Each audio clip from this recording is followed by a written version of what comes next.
Thank you. I have many Muslim friends from all over the world. They come to this country. They love the freedom of worship, the freedom of education they get. Even in Turkey, you can wear a hijab while you're at the university.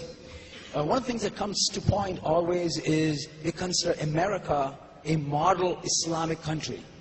And you made the claim that Islam wouldn't be able to create a country as the United States. How would one defend that position?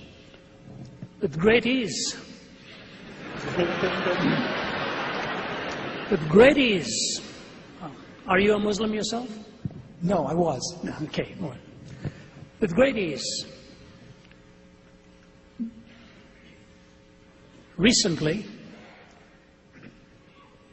the King of Arabia, the King of Saudi Arabia, gave $10 million to Harvard University and $10 million to Georgetown to open up chairs of Islamic studies for the sake of understanding Islam and creating more understanding. I think it's a great idea. If they've got the money and want to do it, great idea. The New York Times journalist said to him in January 1 issue of 2006, she looked at him and said, "So understanding is what you seek?" He said, "Yes." "Are you going to open a chair of Christian studies in Saudi Arabia?" He said, "No, we don't have any Christians in Saudi Arabia." She said, "Isn't that the point? If you want people to understand one another, and you don't understand the Christian worldview, why do you want the Christian to understand the Muslim worldview?"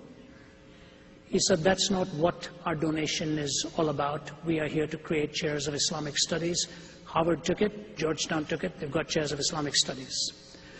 Where we are at Oxford is the Oxford Center for Islamic Studies, one of the greatest, of which Prince Charles is a patron."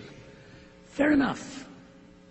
Why is it that no Islamic country that I know of, like Iran, Malaysia, Indonesia, Saudi Arabia, and even Iraq, and even in a moderate country like Turkey? What happened in Turkey recently? The brutal, torturous murder of 4 people, 1 or 2 of whom were tortured for an hour or so. You read that story. Where is the government? Where is the outcry in the media in those places? There was a little bit of this, a little bit of that.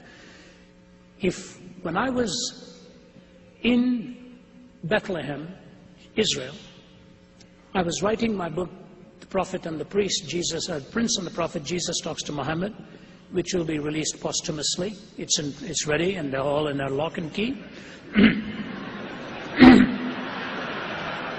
Because I'm not yet ready to sign my will. Because where there's a will, there are lots of relatives. I was talking to this professor of Islamic studies. It's a candid conversation, and I spent some time with the Grand Mufti. My videographer, Bob Tigert, who's here managing all of this, he was with me. So I go to this professor of Islamic studies, and I say to him, "The Quran says there's no compulsion in religion." He said, "That is correct." I said, "If your daughter," I pointed to his daughter's picture on the desk there, I said, "if she became a Christian, what would you do?" He didn't bat an eyelid. He looked at me and said, "I'd kill her." I said, "You'd kill her?" He said, "Yes." I said, "You would personally kill your daughter?" He said, "Let me put it this way. I will do everything in my power to keep her from making that change. But then I will turn her over to the authorities and they will have to do the execution, but I will have her killed." I said, "So there is compulsion in religion. There's no freedom to disbelieve. There are people in Malaysia today who were misidentified as birth according to parentage and were listed as followers of Islam, who are now asking to be removed from that because one of them is a Buddhist, from a Buddhist family. You may have followed that case. He doesn't even have the right to go to court to ask for the rightful claim of his own parents' religion. So if Islam wants to be seen as on a par with America, where there's freedom to disbelieve, then it should give its citizens the freedom to disbelieve as well. I've spoken about this at the highest level to ministers of religion and so on, and I'll say this on the positive side. I'm grateful to God that they've given me the honor of speaking there many times. I've been to some places I can't even publicly mention to you, and Michael has spoken at madrasas. Our team is invited. We are in many, many Islamic countries. We go there and we truthfully but cordially engage them with students, with faculty. I speak very respectfully, but I ask hard questions because they ask me hard questions. America will never force religion down your throat. If it does, it is in violation of its own constitution. That's why I think a theocracy is not what we need.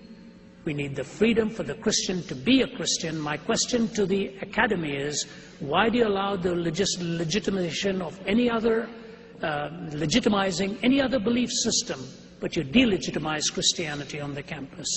That is a prejudice.